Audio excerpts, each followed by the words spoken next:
Dear students, let's start lecture number 7 on the topic substitution techniques and types of plain text processing of the network security.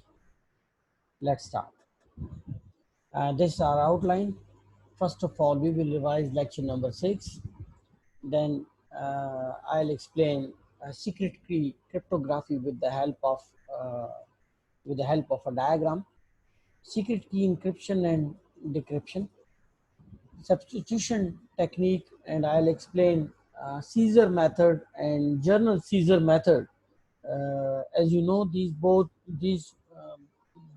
both methods are used in substitutional technique. As you know that in the previous classes I have mentioned that there are two types of techniques. One is substitutional and another one transpositions. So we are considering substitution techniques here. So under the substitution, we will be studying Caesar method and general Caesar method, and then type of plain text processing. In the type of plain text processing, we will be considering stream cipher and block cipher, that how they work. And let's start with the revision of lecture number 6 on the topic symmetric key cryptography.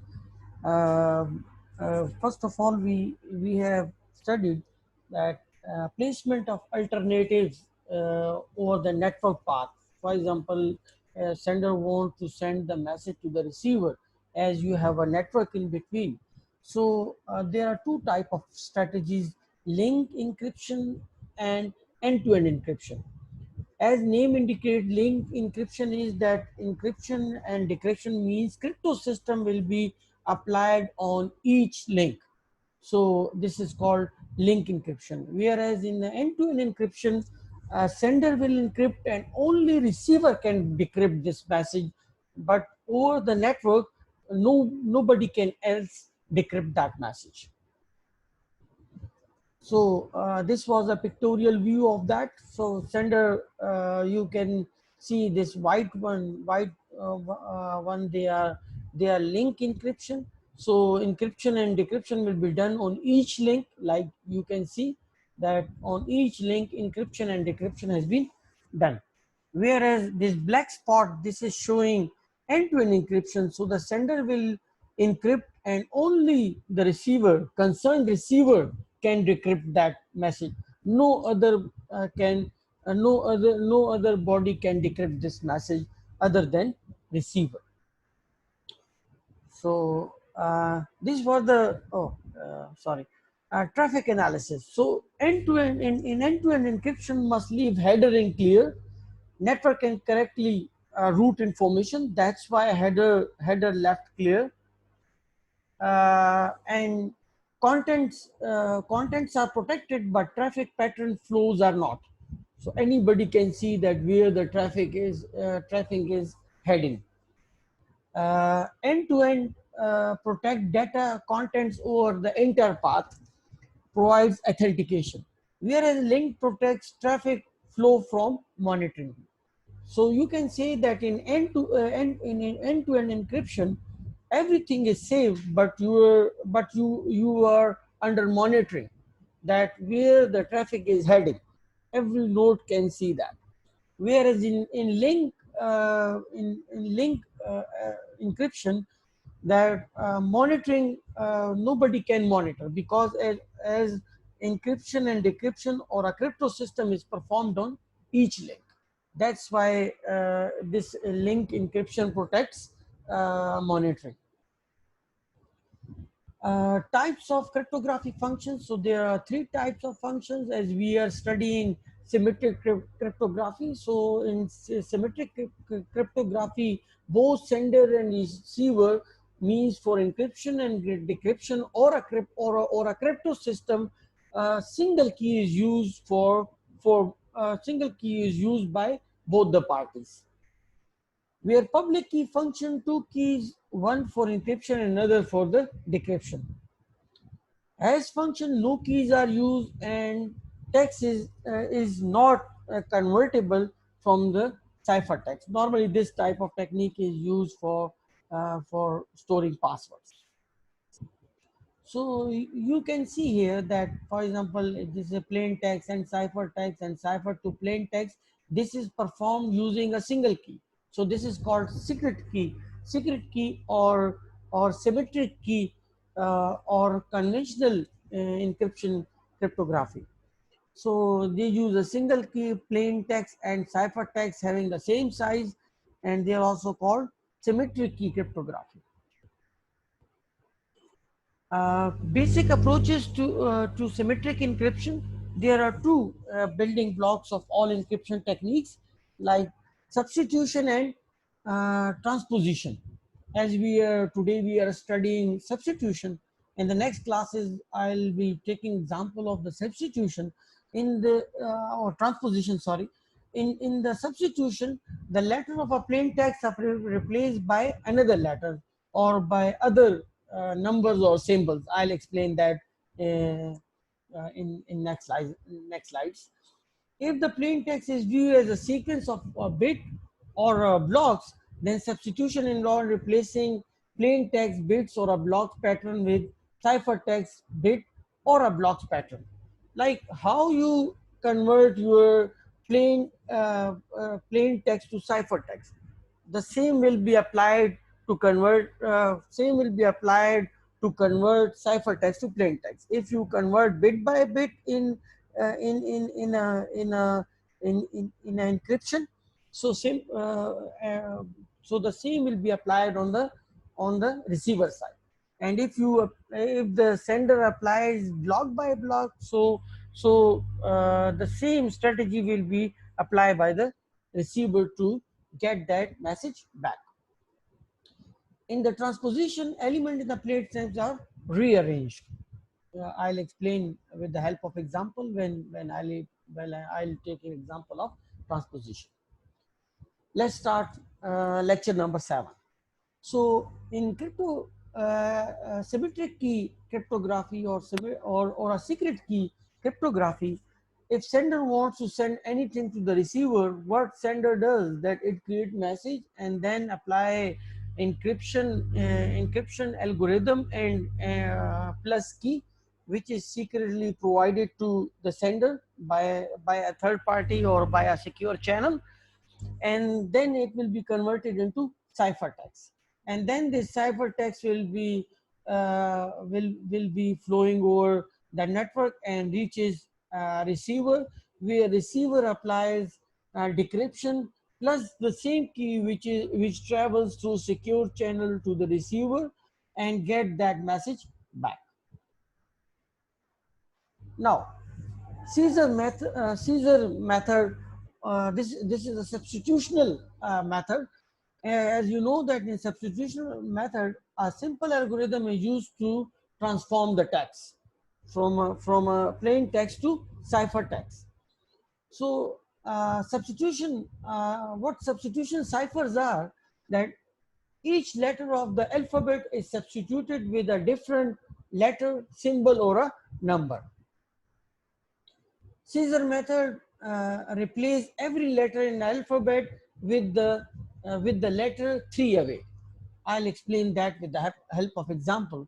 For example, you can see this is the demonstration that plain text is fed into encryption, and then this encryption will be applied, and this will be converted into cipher, and then decryption will be applied by the receiver and get that message back.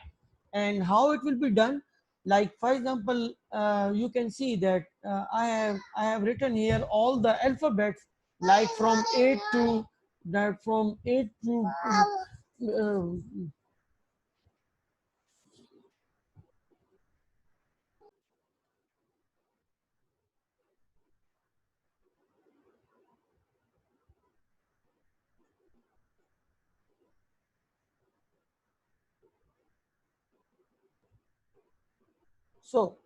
I have listed here all the alphabet from A to Z, and over the top I have mentioned numbers in order to understand that how we get the letter 3 away. Like for example, as you know that I have replaced A with D, as D is 3 letters away A. Similarly, I have replaced B with E, as E is 3 letters away from B, and so on. I have converted all these to the letter three letters away. And when it reaches 23, and you will add 3, so you will get 26. And when you will get the mod of that, you will get A back. So with the 23 will be replaced with A, and 24 will be replaced with B, and 25 will be replaced with C. So this way, this strategy will be applied. So whenever the sender send any text to any plain text to the receiver, so what it does, that in encryption it will apply, or it will get all the letters, and on each letter it apply this scheme, and transform the plain text to ciphertext. So once you get that ciphertext, no one can read this message without receiver, because receiver knows that if you replace each letter with the 3 letters back, so you will get that original message back. So this is the formula you can see here for the ciphertext. Encryption will be performed, and this is the key, 3 letters, 3 letters away. So, and this is the plain text. So plain text plus 3 and mod of 26 on each letter will return you ciphertext of ciphertext letters. And on the receiver side, where you will be performing decryption, so you have a ciphertext minus 3. So here you on the sender side you will be adding, and on the receiver side you will be minus those, and get your each letter back, and hence your all cipher text will be converted into plain text. This is how Caesar method works. This is general Caesar method, Caesar method. So here in general Caesar method, a shift may be of any amount. Like in a Caesar method, it was 3 letters away, but you can take uh, uh, any number in the range where key is defined. Key is a key, and key is defined between 1 to 25. So this is ciphering. That how ciphering will be done, that you have a key and a plain text. So you can choose any number between 1 to 25, and using that your plain text will be converted into cipher. And similarly the same will be applied on receiver side for deciphering the text again. If it is known that a given ciphertext is a Caesar cipher, then a brute force crypto analysis is easily performed, and simply try all the 25 possible keys. This is how you perform crypto analysis on it and get the key. And once you get the key, you will get all the meanings of the correspondences performed between sender and receiver. Secret key encryption and decryption. Other substitution technique, we will be considering some other technique as well in our next lectures. But other substitution techniques are a bit harder to crack. Sender use the encryption to encrypt the message. Sender transmit the message to the receiver, and the receiver decodes the message. How does the receiver decode the message? The sender needs to send the key to the receiver. This is the most important ingredient of the cipher, that if you know the key, you will get the correspondence. So this is not only the algorithm that only just you know the name of that algorithm.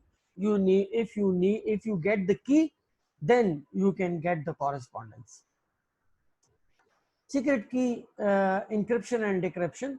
Most encryption algorithm use mathematical formulas, encryption key to encode the data. Encryption key is encryption key is a very large number used to encrypt and decrypt the data. Normally we take longer key to make our code more stronger and protected.